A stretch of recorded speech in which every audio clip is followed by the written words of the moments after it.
어제에 이어서 계속되는 천국에 대한 그런 예수님의 비유의 가르침 말씀입니다. 어제 시작된 그 본문에서 씨를 뿌리는 자의 비유의 해설이 오늘 나오죠. 앞에 18절부터 23절까지 그 이제 해설이 나오고 또 다른 이제 그 비유를 하나 더 해주십니다. 곡식과 가라지의 비유다라고 이제 얘기할 수 있죠. 다 이제 이렇게 농경 문화에서 사람들이 이렇게 쉽게 접할 수 있는 그런 주제지만 또 그 안에 어떤 펀치 라인이 있어요, 그렇죠? 이렇게 비유가 쭉 진행되다가 그런 일이 있었어? 이렇게 이제 반전이 일어나는 그런 걸 통해서 예수님께서 가르침을 주시는 건데 어제도 봤지만서도 사실 비유를 주시는 것은 참 그 당시에 그 많은 무리들이 몰려왔어도 이미 마음을 이렇게 나름대로 정하고 선입관을 가지고 예수님을 접하는 사람들한테 어떻게 보면 비유가 오히려 그들이 더 이상 이렇게 깨달을 수 있는 것을 도와준다기보다는 오히려 그들이 더욱더 자기들의 생각으로 굳어질 수 있는 그런 어려움이 이제 또 주어지는 것으로 볼 수가 있습니다.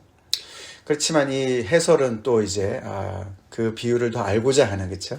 하나님의 말씀에 관심을 기울이는 제자들한테 이렇게 주시는 것을 볼 수가 있어요.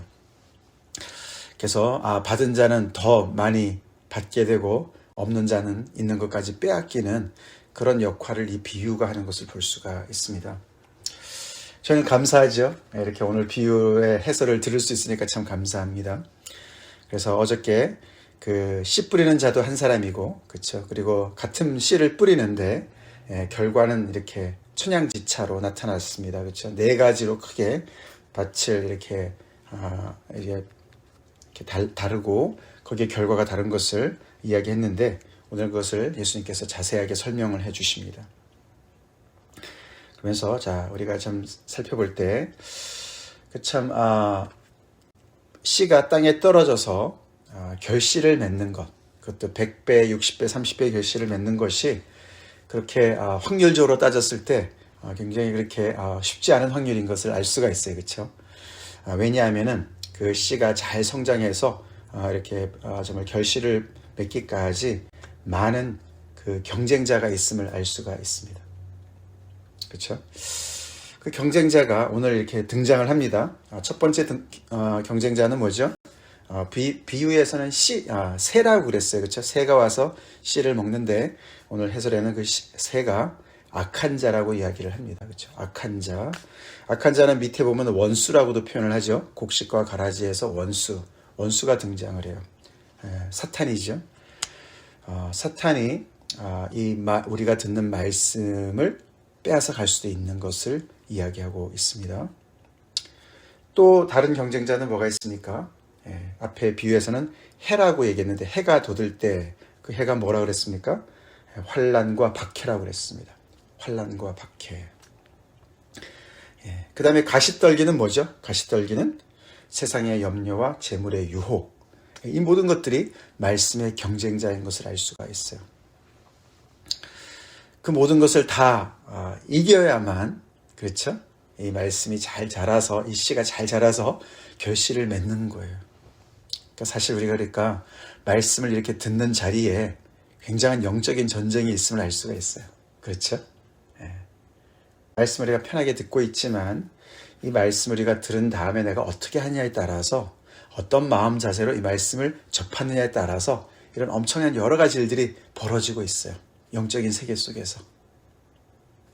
지금도 러시아랑 우크라이나 계속 전쟁 중에 있지 않습니까? 그런 것만이 전쟁이 아니라 정말 이 한 말씀, 생명의 말씀이 땅에 떨어져서 이것이 정말 100배, 60배, 30배의 결실을 맺는데 이런 많은 경쟁이 있다는 것을 우리가 깨달아야 되겠습니다. 근데 이 말씀은 하나님의 말씀이지 않습니까? 그렇죠? 그래서 하나님의 말씀은 순전해요. 순전하기 때문에 순전한 말씀이기 때문에 우리 쪽에서도 순전한 마음을 요구하시는 줄 믿습니다. 우리가 이렇게 여러 가지 동기가 섞여 있는 불순한 것들을 말씀은 좋아하지 않은 것 같습니다. 물론 여기서 우리가 이 경쟁자 중에 우리가 통제 불능이 있어요. 그렇죠? 사탄 통제 불능이에요. 그렇죠? 또 뭐가 있습니까? 해가 뜨는 걸 우리가 어떻게 막습니까? 그렇죠? 해는 늘 뜨게 되어 있어요. 마찬가지로 환난이나 박해는 있을 수 있다는 거예요. 그거는 나의 컨트롤, 통제권 밖에 있는 것입니다. 그렇죠? 세상의 염려와 재물의 유혹은 뭡니까? 이것은 어떻게 보면 내 마음에 달려있는 것으로 볼 수 있어요. 그렇죠? 그래서 이 가시떨기가 내 마음 속에서 자라고 있는 거예요. 내 마음이 그런 영양분을 주고 있는 거예요. 그렇죠? 그래서 주님의 말씀에 내가 정말 신뢰를 가지고 염려하지 말아라. 주님 말씀하셨어요. 그렇죠? 무엇을 먹을까, 무엇을 입을까, 무엇을 마실까 염려하지 말아라. 그것은 이방인들이 구하는 것이다. 하늘에 계신 아버지께서 다 알고 공급해 주실 거야. 공중의 나늘 새를 봐. 들의 백합화를 봐. 주님이 말씀하셨어요. 그렇죠? 우리가 그것을 믿으면 세상의 염려와 재물의 유혹으로부터 자유를 줄로 믿습니다. 그래서 이것은 어떻게 보면 우리가 우리 마음을 먹기에 달려있는 것은 통제의 권한에 있는 것으로 볼 수가 있어요. 이처럼 경쟁자 중에 우리가 통제할 수 있는 것이 있고 없는 것이 있어요. 자, 그렇지만 여기 환난이나 박해도 그 자체는 우리가 통제할 수 없지만 뭐가 문제입니까? 사실은 그것이 문제가 아니라 뿌리가 얕아서, 얕은 흙에 있어서 뿌리가 없어서 문제인 거예요. 그렇죠? 그래서 그것도 보면은 얕은, 왜 돌밭이 얕은 흙입니까? 결국은 뿌리가 더 내려가지 못하는 것은 ят은 흙인 거죠. 그것을 어떻게 보면 관심 정도라고 볼 수가 있어요.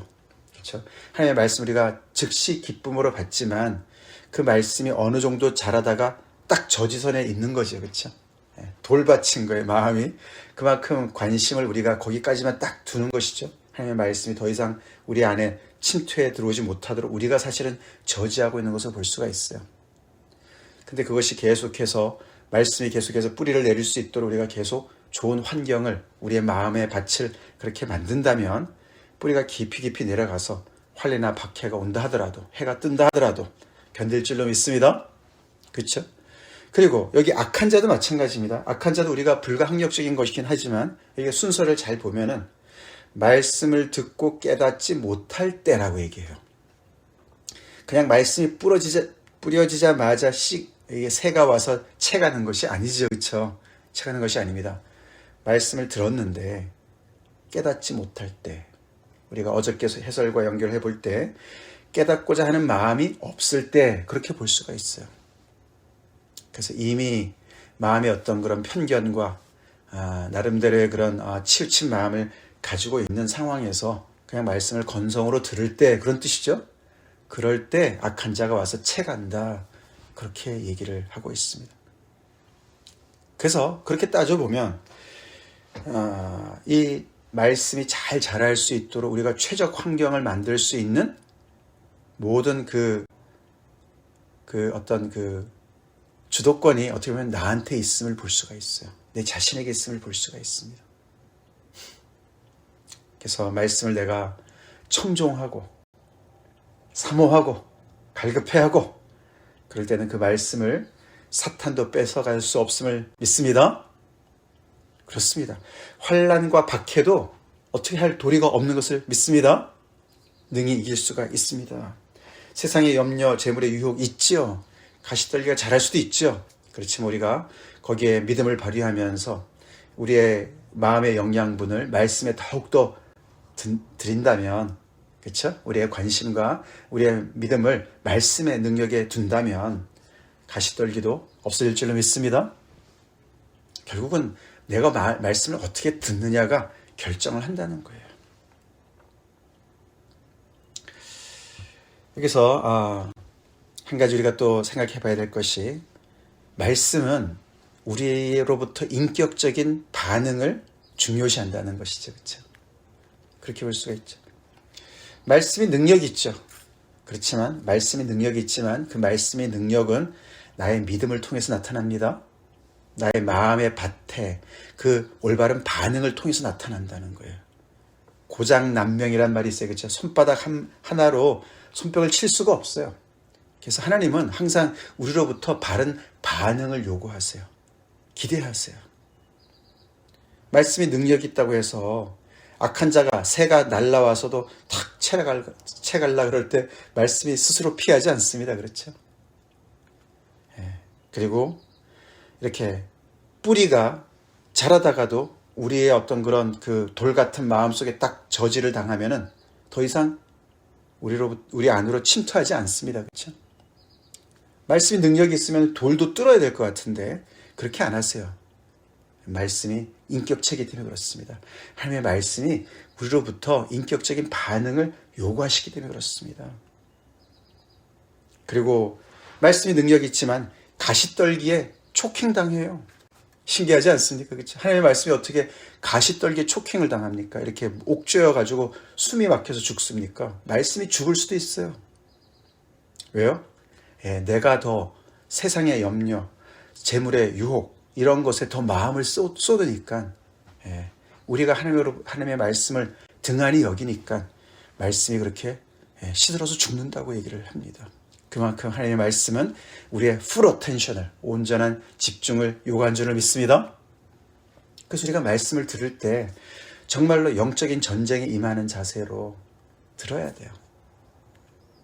그래서 우리가 특별히 이렇게 예배에 나오는 자리에 말씀을 듣는 자리, 그 전에 우리는 이렇게 정말 영적인 무장을 하고 내가 정말 좋은 땅이 되어서 말씀을 잘 들어야지, 그런 뜻인 줄로 믿습니다. 하나님 무슨 말씀이라도 저에게 말씀해 주세요. 땅에 하나도 떨어지지 않게 제가 말씀을 잘 받겠습니다. 그리고 그 말씀을 잘 깨닫겠습니다. 은혜를 주세요. 제가 편견 없이 말씀을 잘 듣겠습니다. 여기는 마태복음에는 말씀을 듣고 깨닫는 자가 좋은 땅이라고 했습니다. 다른 성경에 보면은, 누가복음 같은 데 보면은 말씀을 지킨다 그렇게 얘기합니다. 거기서 지킨다는 말은 순종한다 그런 뜻보다는요, 말씀을 이렇게 계속 이렇게 품는다 그런 뜻이에요. retain한다 그런 뜻이에요.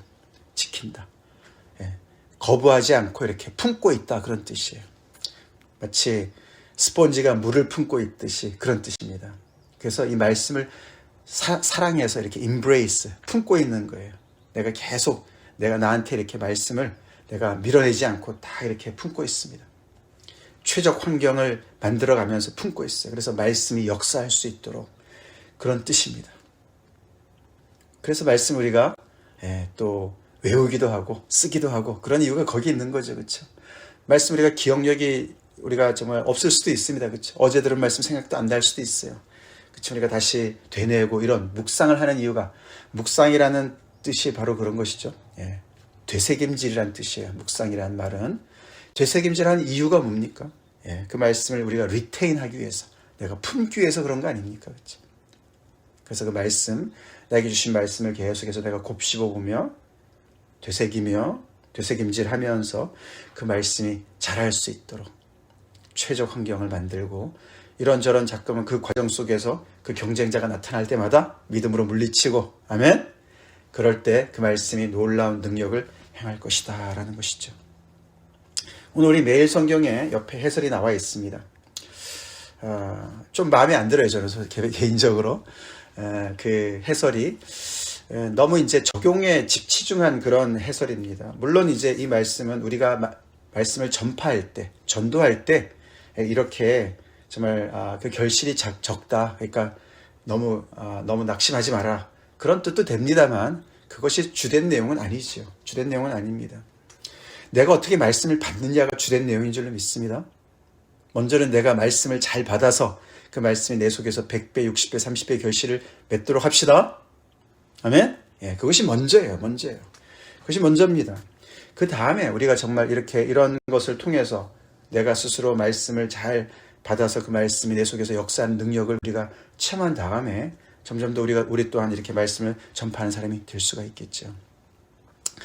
자, 그 다음에 이제 넘어가는 것이 이 곡식과 가라지의 비유입니다.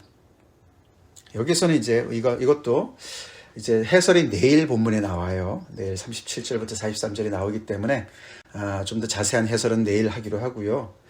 여기서는 이제 그 위에 악한 자가 조금 더 적극적으로 이렇게 거기에 관여하는 것을 볼 수가 있습니다. 그렇죠? 여기서는 이 악한 자가 뭐랬습니까? 위의 비유에서는 뿌려진 씨를 빼앗는 역할을 했어요. 그렇죠? 근데 밑에 오늘 곡식과 가라지의 비유에는 그 이상을 합니다. 그렇죠? 뭘 합니까? 다른 씨를 뿌려요. 그렇죠? 예, 좋은 씨를 뿌린 밭에다가 가라지를 뿌린다는 거예요. 훨씬 더 적극적으로 이 하나님의 역사를 방해하는 원수를 볼 수가 있습니다. 그러면은 이제 곡식도 자라고 가라지도 자라요. 그죠? 좋은 씨도 자라고 가라지도 자랍니다. 그 가라지는 뭔가 내일 이제 말씀이 나오지만 결국은 이 원수의 하수인들이라고 얘기를 해요. 악한 자들의 아들들이라고 얘기합니다. 무서운 얘기 아닙니까? 좋은 씨는 천국의 아들들이고 가라지는 악한 자의 아들들이다. 그래서 사실 원수, 이렇게 경쟁자가 또 하나가 더 등장합니다. 그렇죠? 곡식과 가라지에 비유해서 뭡니까? 악한 자들이 세상에 있다는 거예요. 그래서 적극적으로 예수 믿는 사람들을 대적하고 하나님의 역사를 반대하고 그렇게 해서 더욱더 이렇게 그 하나님의 자녀들을 박해하는 그런 세력들이 있다는 거예요. 경쟁자가 하나 더 있어요. 그렇죠? 그런 와중에도 우리가 환경을 탓하지 말고 내 마음을 잘 지킵시다. 내가 마음 먹기에 어떻게 보면 달려있다는 것이에요. 하나님의 말씀이 내 속에서 100배, 60배, 30배 결실을 맺을 수 있느냐 없느냐는 내 마음 상태에 달려있다는 것입니다. 믿습니까? 우리 이거 믿읍시다. 우리 환경을 탓하기가 쉬워요. 나는 지금 먹고 사느라고 바빠서 말씀에 난 집중할 수 없어. 나는 걱정, 근심이 많아서 아니면 환난과 박해가 너무 많아서 내 주변에 나를 괴롭히는 사람이 너무 많아서 다 핑계입니다. 그렇죠? 핑계예요. 우리는 오히려 그런 것을 통해서 오히려 더 하나님 앞에 간절히 나갈 수 있습니다. 온전한 마음으로 나뉘어진 마음이 아니라 건성이 아니라 정말 하나님의 말씀이 아니면 난 죽습니다. 하나님 말씀밖에 없습니다. 하나님의 말씀이 나의 생명입니다. 그러고 주님 앞에 더욱더 나갈 수 있게 하는 그런 좋은 환경이 될 수가 있죠. 그렇지 않습니까? 더 갈급할 상황이 될 수가 있죠. 그러니까 우리 이런저런 핑계대지 맙시다. 핑계대지 말고 내 마음이 온전치 못하고 순전치 못한 것을 우리가 돌이켜보고 우리 다윗이 기도했듯이 내 마음에 정한 마음을 창조해 주세요. 정직한 영을 새롭게 해주세요. 내가 말씀을 들을 때 이렇게 정말 목숨 다해 생명 다해 집중해서 경청하게 해주세요. 그리고 그 말씀 하나하나가 내 말씀에 내 마음에 정말 옥토에 떨어져서 이런 정말 그 말씀의 능력이 내 삶 속에 나타날 수 있도록 해주세요. 우리 그렇게 기도합시다. 다 같이 기도하시겠습니다. 하나님 감사합니다. 오늘도 저희들 한 사람 한 사람 이 자리에 불러주시고 놀라운 능력이 있는 하나님의 말씀 듣게 해주신 것을 감사드립니다.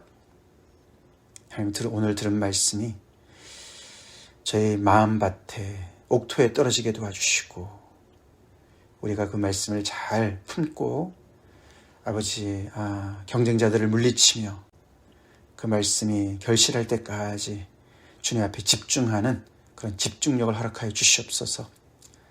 아버지 이 말씀을 시기하고 빼앗으려고 하는 원수들이 너무나 많이 있습니다. 주님 우리 마음이 그런 것들에게 틈을 주지 않게 도와주시고 오직 하나님의 말씀에 집중하며 믿음으로 아버지 잘 견뎌내서 하나님의 말씀이 아버지 온전히 그 능력을 발휘하는 그런 우리의 삶이 되길 간절히 기도합니다. 하나님 역사해 주시옵소서. 인도해 주시옵소서. 예수 이름 받들어 간절히 기도 올려옵나이다. 아멘.